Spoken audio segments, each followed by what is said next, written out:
할렐루야, 살 수 있는 길 주님의 교회 김학준 목사입니다. 여러분을 축복합니다. 오늘 함께 은혜 받으실 하나님의 말씀은 위대한 선생님이신 예수 그리스도입니다. 본문 말씀은 요한복음 7장 46절 말씀입니다. 하속들이 대답하되 그 사람의 말하는 것처럼 말한 사람은 이때까지 없었나이다 하니, 앞서 말씀드린 그 모든 내용을 통해서 우리는 우리 주 예수 그리스도께서 어떤 분이신지에 대해서 어느 정도 이해를 가지게 되었습니다. 예수님은 그리스도이시며 언약 가운데 오신 구세주이시고 전능하신 하나님이십니다. 예수님께서는 또한 이제까지 살았던 모든 랍비 중에 가장 위대한 랍비이십니다. 예수님과 같은 랍비는 없었습니다. 예수님께서 말씀하신 것과 같은 그러한 말씀, 진리의 말씀을 한 것은 또한 없습니다. 예수님의 말씀은 하나님 자체, 하나님의 말씀이시기 때문에 그렇습니다. 성경은 예수님에 대해서 그 사람의 말하는 것처럼 말한 사람은 이때까지 없었나이다 라고 예수님에 대해서 말하고 있습니다. 우리는 이제 예수님께서 가르치셨던 많은 말씀, 가르침 가운데 한 10가지의 말씀을 상고해 보고자 합니다.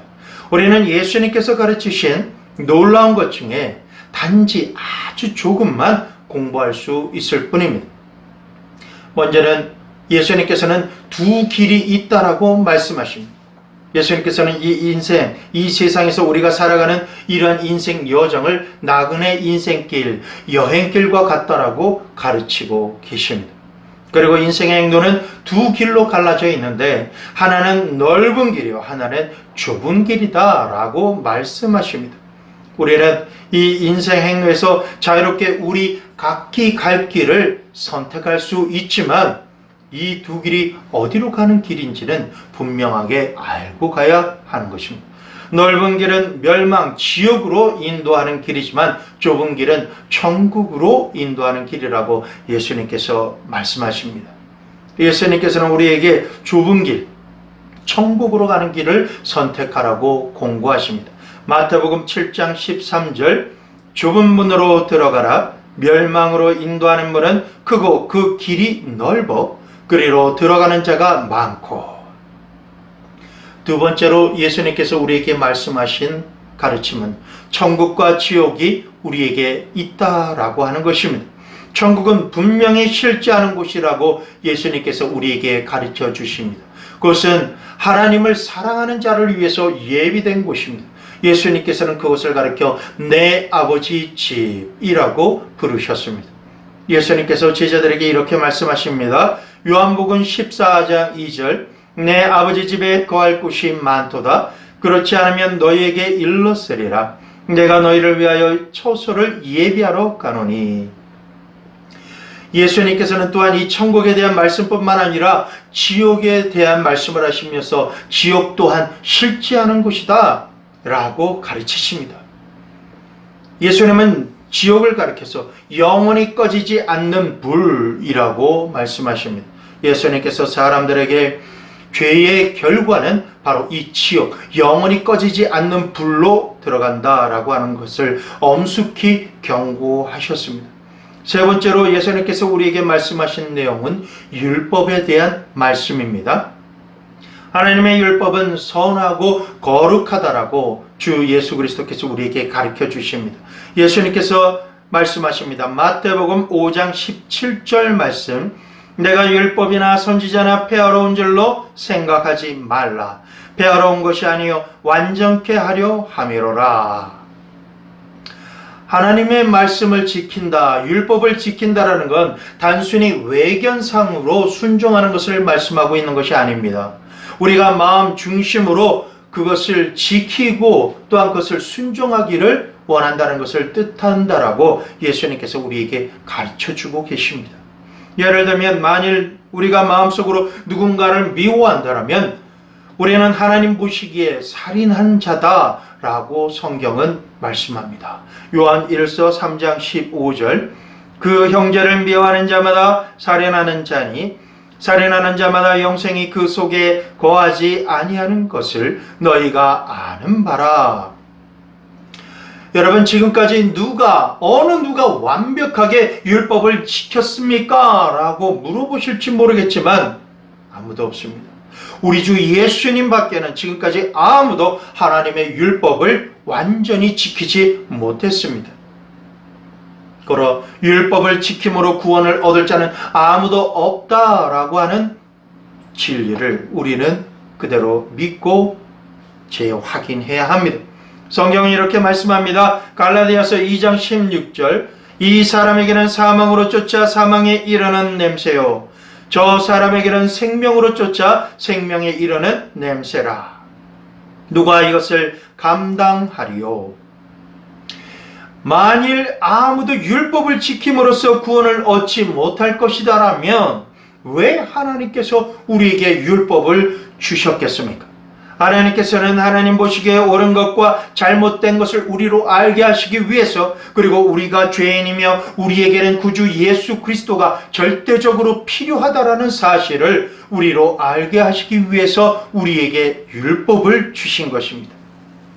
성경에는 이와 같은 말씀이 있습니다. 갈라디아서 3장 24절, 이같이 율법이 우리를 그리스도에게로 인도하는 몽학 선생이 되어 우리로 하여금 믿음으로 말미암아 의롭다함을 얻게 하려 함이니라. 지금 즉시 십계명을 읽으면서 우리의 생활에 대해서 생각하고 우리의 말과 생각과 행위에 있어서 어떤 계명을 우리가 범했는지 살펴보면 우리는 온전한 우리의 모습을 볼 수 없습니다. 예수님을 꽉 붙잡아야 됩니다. 꽉 붙잡아야 됩니다. 네 번째로 예수님께서 말씀하신 가르치심은 회개에 대한 말씀입니다. 죄를 회개하지 않으면 아무도 구원받을 수 없다라고 예수님은 분명하게 말씀하셨습니다. 누가복음 13장 5절에 너에게 이르노니 아니라 너희도 만일 회개치 아니하면 다 이와 같이 망하리라. 여러분, 도대체 회개란 무엇입니까? 회개는 우리가 잘못하였음을 알고 또한 그것을 시인하고 그리고 그것으로부터 돌이키는 것을 말합니다. 회개는 죄로부터 예수님께로 돌아서는 것입니다. 죄된 생각과 마음으로부터 예수님의 말씀과 생각과 마음으로 돌아서는 것입니다. 누가복음 15장 말씀을 보면 예수님께서 한 비유를 통해서 회개가 무엇인지, 무엇을 뜻하는지 우리에게 가르쳐 주십니다. 예수님께서는 두 아들을 둔 어느 아버지에 대해서 말씀하셨습니다. 둘째 아들이 아버지께 와서 자기의 유산을 달라고 요청하는 그러한 모습입니다. 아버지는 자기 아들이 집을 떠나는 것을 원치 않았지만 아들이 강요하자 그에게 유산으로 돌아갈 돈을 다 주었습니다. 그 아들은 먼 나라로 가서 나쁜 일들을 하면서 자신의 돈을 모두 다 탕진했습니다. 그 나라에 큰 흉년이 들자 그 아들은 궁핍해지기 시작했고 그는 굉장히 배가 고팠습니다. 마침내 그는 돼지떼를 치는 일을 하게 되었는데요. 그는 너무나도 배가 고팠기 때문에 돼지가 밥으로 먹는 쥐염 열매를 먹고자 하였지만 그것조차도 쉽지 않았습니다. 그리고 그는 자기 아버지 집에 있는 좋은 것들에 대해서 생각하고 기억하기 시작했습니다. 마침내 그는 이렇게 마음을 먹었습니다. 누가복음 15장 18절 말씀, 내가 일어나 아버지께 가서 이르기를 아버지여 내가 하늘과 아버지께 죄를 얻었사오니. 그 아들은 일찍이 일어나서 자기 아버지에게로 돌아갑니다. 그가 아직 집으로부터 멀리 떨어져 있을 때 그의 아버지가 그를 보고서 달려가서 목을 껴안고 입을 맞추기를 그치지 않았습니다. 그는 자기 아들을 거저 용서했습니다. 다시 자기 집으로 맞아들이고 그를 위해서 아주 큰 잔치를 동네에서 베풀고 또한 그렇게 행하였습니다. 이것은 우리가 죄를 회개하고 하나님 아버지께 돌아올 때 하나님이 우리를 어떻게 영접해 주시는지, 얼마나 그렇게 기쁘게 용서해 주시는지를 아름답게 묘사해 주고 있으신 말씀인 것입니다. 만일 어떤 사람이 자신의 죄를 회개하고 거듭난다면 그의 삶에 놀라운 변화가 일어나게 될 것입니다. 성경은 이와 같이 말씀합니다. 고린도후서 5장 17절 그런즉 누구든지 그리스도 안에 있으면 새로운 피조물이라 이전 것은 지나갔으니 보라 새 것이 되었도다. 다섯 번째로 예수님께서 우리에게 가르쳐 주신 말씀은 거듭남이라고 하는 말씀입니다. 니고데모라 하는 사람이 있습니다. 그 사람이 어느 날 밤에 주님을 찾아와서 이야기를 나누게 되었습니다. 이 사람은 매우 종교적인 사람입니다. 그는 착실하게 회당 집회에 참석했고 기도도 많이 했고 정기적으로 헌금을 하고 선한 일에 구제하는 일에 많이 애를 쓴 사람입니다. 그렇지만 그는 자신의 삶에 있어서 무언가 부족하다는 것을 깨달았음이 틀림이 없습니다. 아마도 그는 예수님께서 자기에게 무언가 도움이 될 만한 새로운 가르침을 주실 수 있을 것이다라고 생각하고 예수님을 찾아온 것 같습니다. 그러나 니고데모에게 필요한 것은 새로운 가르침 그 이상이었습니다. 즉 그는 하나님의 가족으로 다시 태어나야만 했던 것입니다. 예수님께서 그에게 이렇게 말씀하셨습니다. 요한복음 3장 3절 말씀 예수께서 대답하여 가라사대 진실로 진실로 내게 이르노니 사람이 거듭나지 아니하면 하나님 나라를 볼 수 없느니라. 예수님의 말씀에 니고데모는 충격을 받았음이 틀림이 없습니다. 그는 매우 도덕적인 훌륭한 사람이었습니다. 매우 종교적인 사람이고 하나님의 일을 위해서 헌금을 바치기를 주저하지 않았습니다. 또한 유대인들 가운데 하나님의 말씀을 너무나도 잘 알고 있었기 때문에 랍비라고 하는 그 칭호를 받기에 조금 더 부족함이 없는 사람이었습니다. 그러나 니고데모는 이러한 모든 특징을 가지고 있었지만 그는 하나님의 자녀가 아니었습니다. 하나님께서 다시 그에게 말씀하십니다. 예수님께서 다시 그에게 말씀하십니다.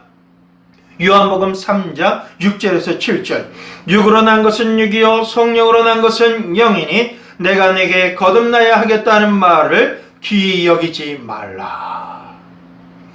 이것은 니고데모에게만 적용되는 말일까요? 우리 모두에게 다 적용되는 하나님의 말씀인 것입니다. 우리는 날마다 거듭나야 합니다.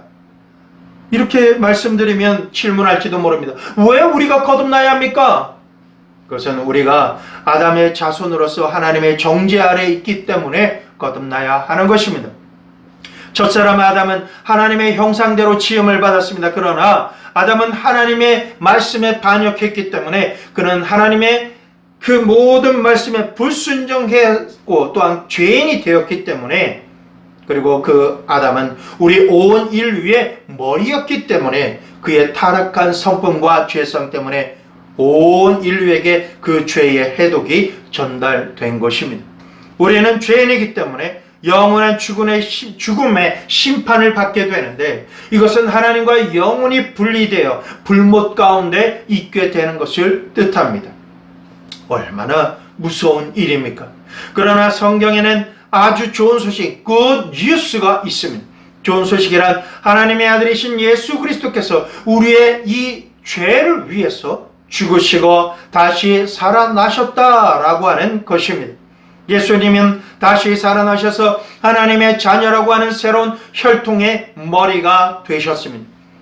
우리의 첫 번째 출생에 의해서 우리는 범죄한 아담 가족의 일원이 된 것처럼 우리가 예수 그리스도를 우리의 구주로 영접할 때 우리는 하나님의 가족의 일원이 됩니다. 이것이 거듭난다라고 하는 의미인 것입니다. 여섯 번째로 예수님께서 말씀하신 가르치심은 구원의 확신에 대한 말씀입니다.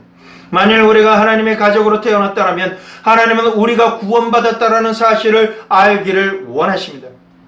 구원받은 사실은 우리가 알 수 있는 것은 하나님이 성경에 그렇게 말씀하고 계시기 때문에 내가 여러분이 구원받은 것을 알아야 하는 것입니다. 많은 성도님들이 하나님의 말씀을 구원에 대한 확실한 하나님의 말씀을 믿기보다는 자기의 감정에 의존을 하기 때문에 참된 구원의 확신을 갖지 못하고 있는 것입니다. 그저 예수님께서는 종종 믿는 자들을 가리켜 양으로 말씀하고 계십니다. 요한복음 10장 27절에서 28절 내 양은 내 음성을 들으며 나는 저희를 알며 저희는 나를 따르느니라. 내가 저희에게 영생을 주노니 영원히 멸망치 아니할 터이요 또 저희를 내 손에서 빼앗을 자가 없느니라. 예수님께서 이 말씀을 통해서 무엇을 말씀하고 계십니까? 자기의 양은 자기의 음성을 듣고 자신을 따른다라고 말씀하고 계신 것입니다. 우리가 예수님의 사람이고 예수님의 양입니까? 그렇다면 예수님의 음성을 듣고 예수님의 말씀대로 따라야 되는 것입니다. 예수님은 예수님의 그 말씀에 따라서 순종하는 자들에게 영생을 주신다라고 말씀하십니다.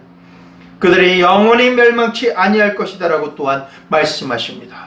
만일 우리가 예수님께 속해 있다면 예수님의 말씀을 듣고 예수님을 영접한 다음에 말씀에 근거해서 나는 구원받은 사실을 압니다 라고 선포하고 말하여야 하는 것입니다. 7번째 예수님께서 가르쳐 주신 것은 주님을 시인할 것에 대해서 우리에게 공고하시는 가르치심을 주셨습니다. 우리는 자신이 구원받은 것을 알게 되자마자 그리스도를 구주로 영접했다라는 사실을 다른 사람들에게 이야기를 반드시 해야 됩니다. 성경은 이것에 대해서 이렇게 말씀하십니다. 시편 107편 2절 여호와께 구속함을 받은 자는 이같이 말할지어다. 여호와께서 대적의 손에서 저희를 구속하사. 누가복음 5장에는 한 더러운 귀신에 대한 이야기가 나옵니다. 예수님께서 그 사람에게서 그 더러운 귀신을 쫓아내신 이후에 예수님을 따라가겠다라고 한 그에게 말씀하십니다. 마가복음 5장 19절 허락지 아니하시고 저희에게 이르시되 집으로 돌아가 주께서 내게 어떻게 큰 일을 행하사 너를 불쌍히 여기신 것을 내 친족에게 고하라 하신대. 만일 여러분이 주 예수 그리스도를 여러분의 구주로 영접하셨다면 주님께서는 여러분이 이 사실을 여러 친구에게 이야기하기를 원하십니다. 새로 그리스도인이 된 자는 즉시 친구들에게 가서 나는 그리스도를 나의 구주로 영접했다 라고 말하기 시작해야 된다라는 것입니다. 예수님께서는 이 부분에 대해서 이와 같이 말씀하십니다. 마태복음 10장 32절에서 33절 누구든지 사람 앞에서 나를 시인하면 나도 하늘에 계신 내 아버지 앞에서 저를 시인할 것이요 누구든지 사람 앞에서 나를 부인하면 나도 하늘에 계신 내 아버지 앞에서 저를 부인하리라. 8번째로 성령 하나님에 대해서 예수님께서 가르쳐 주십니다. 예수님께서 이 땅에 계실 때 제자들과 함께 걸으시면서 말씀을 나누셨습니다. 제자들은 그분을 자신의 선생님으로 지도자로 모신 것을 기쁘게 여기며 자부심을 가지며 그들은 예수님의 말씀을 항상 생각했습니다. 어느 날 예수님께서는 제자들에게 당신이 곧 그들을 떠나게 될 것이다 라고 말씀하셨습니다. 이 말씀을 들은 제자들은 매우 슬펐어요. 그러나 예수님께서는 놀라운 약속으로 그들을 위로하십니다. 요한복음 14장 16절 17절 내가 아버지께 구하겠으니 그가 또 다른 보혜사를 너희에게 주사 영원토록 너희와 함께 있게 하시리니 저는 진리의 영이라 세상은 능히 저를 받지 못하나니 이는 저를 보지도 못하고 알지도 못함이라 그러나 너희는 저를 아나니 저는 너희와 함께 거하시며 또 너희 속에 계시겠음이라. 예수님께서 보내시겠다라고 약속하신 보혜사는 성령 하나님이십니다. 예수님께서 죽은 자 가운데서 다시 살아나신 지 50일 이후인 오순절날 예수님께서는 우리를 위해 아버지께 구하신 보혜사 성령님을 아버지 하나님께서 보내주시고 제자들 위에 임하시고 제자들 안에 내주하심으로 지금까지 거하시게 하셨습니다. 이런 질문합니다. 성령 하나님께서 모든 성도 안에서 거하십니까? 네, 거하십니다. 예수 그리스도를 구주로 시인하는 건 성령 하나님 외에는 하실 수가 없기 때문입니다. 그렇기 때문에 구주로 영접하는 자는 다 성령 하나님께서 그 심령 안에 육신 안에 성전 잡고 거하고 계시는 것입니다.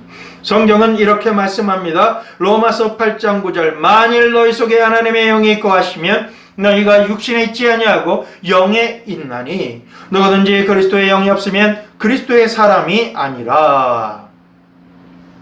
여러분, 우리 안에 성령 하나님께서 거하시면서 행하시는 일이 무엇입니까? 성령 하나님께서는 우리에게 그리스도 예수에 관해서 가르쳐 주시며 우리를 인도하시고 위로하시고 우리가 기도하는 것을 도와주시며 죄를 이길 수 있는 힘을 우리에게 공급해 주시며 그리고 우리가 주 예수 그리스도를 더욱 닮아갈 수 있도록 도와주시는 분이 성령 하나님이십니다.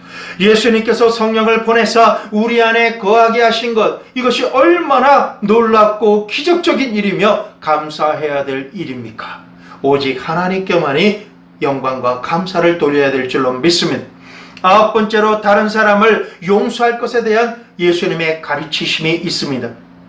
하나님께서는 우리를 거저 용서하신 것처럼 우리도 다른 사람을 거저 용서해야 한다라고 예수님께서 우리에게 가르쳐 주셨습니다. 예수님께서는 우리에게 용서를 가르치시기 위해서 어떤 임금과 그 종에 관한 비유의 말씀을 우리에게 들려주십니다. 그 종은 임금에게 어마어마한 분량의 돈을 빚지고 있었습니다. 임금이 종을 불러서 빚진 것을 다 갚아라 하였지만 종은 갚을 수가 없었어요. 임금은 종에게 그의 몸과 아내와 자식들까지 노예로 팔아서까지 빚을 갚으라고 명령하였습니다. 종은 임금 앞에 엎드려 자비를 구했습니다. 임금은 그를 불쌍히 여겨 그 많은 빚을 탕감해 주셨습니다. 여러분은 탕감받은 종이 풀려나가서 어떻게 했는지 아십니까? 아시는 줄 믿습니다. 그는 밖으로 나가서 자기에게 단지 소에게 불과한 적은 빚을 지고 있는 어떤 사람을 만났습니다. 탕감받은 사람은 이 가난한 사람을 붙잡고 나에게 빚진 돈을 갚으라 라고 말했습니다. 같은 종인 그가 그리고 동료인 그에게 빚을 갚을 수 없었습니다. 그는 탕감받은 이에게 자비를 구했지만 그 악한 종은 그에게 자비를 베풀려고 하지 않았습니다. 그 대신 그는 자기 동료를 감옥에 가두었습니다. 임금은 이러한 사실을 알고 몹시 화가 났습니다. 그는 그 악한 종을 불러서 말하기를, 마태복음 18장 32절에서 33절, 이에 주인이 저를 불러다가 말하되 악한 종아, 내가 빌기에 내가 내 빚을 전부 탕감하여 주었거늘 내가 너를 불쌍히 여김같이 너도 내 동과를 불쌍히 여김이 마땅치 아니하냐 하고 라고 준엄하게 책망했습니다. 주인이 노하여 그 빚을 다 갚도록 저를 옥졸들에게 붙이니라. 임금은 그 악한 종을 감옥에 쳐넣으라고 명령했던 것입니다. 여러분, 이 이야기 가운데서 예수님께서 가르쳐 주시는 그 말씀이, 그 뜻이 무엇인지 아시겠습니까? 우리는 하나님께 참으로 많은 죄를 범했습니다. 그러나 하나님은 우리를 긍휼히 여기서 우리의 무수히 많은 죄를 전부 용서해 주셨습니다. 하나님이 우리에게 지극히 크신 자비를 베푸셨기 때문에 우리는 다른 사람들이 우리에게 범한 죄, 적은 죄를 마땅히 용서해 주어야 한다라고 하는 말씀인 것입니다. 성경은 이렇게 이 말씀을 말씀하고 계십니다. 에베소서 4장 32절, 서로 인자하게 하며 불쌍히 여기며 서로 용서하기를 하나님이 그리스도 안에서 너희를 용서하심과 같이 하라. 끝으로 예수님께서 하나님을 사랑할 것에 대한 말씀을 우리에게 전해주셨습니다.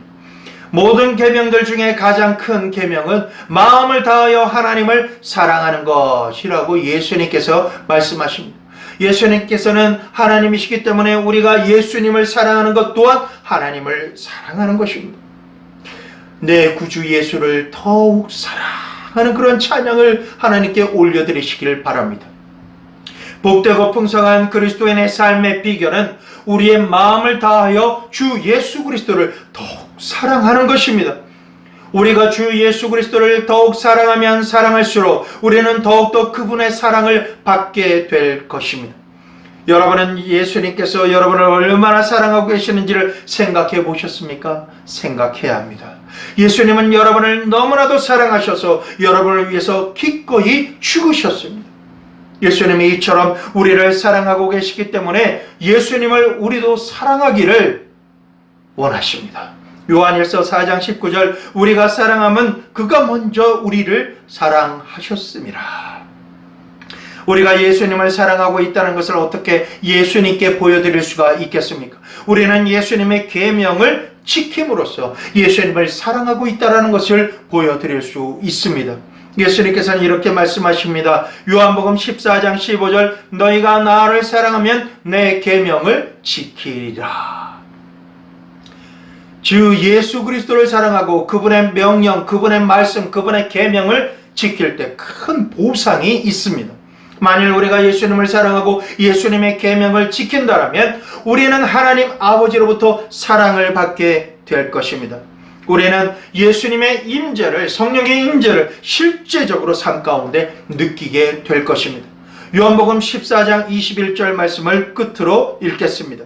나의 계명을 가지고 지키는 자라야 나를 사랑하는 자니 나를 사랑하는 자는 내 아버지께 사랑을 받을 것이요 나도 그를 사랑하여 그에게 나를 나타내리라. 예수님께서는 우리의 위대한 선생님이십니다.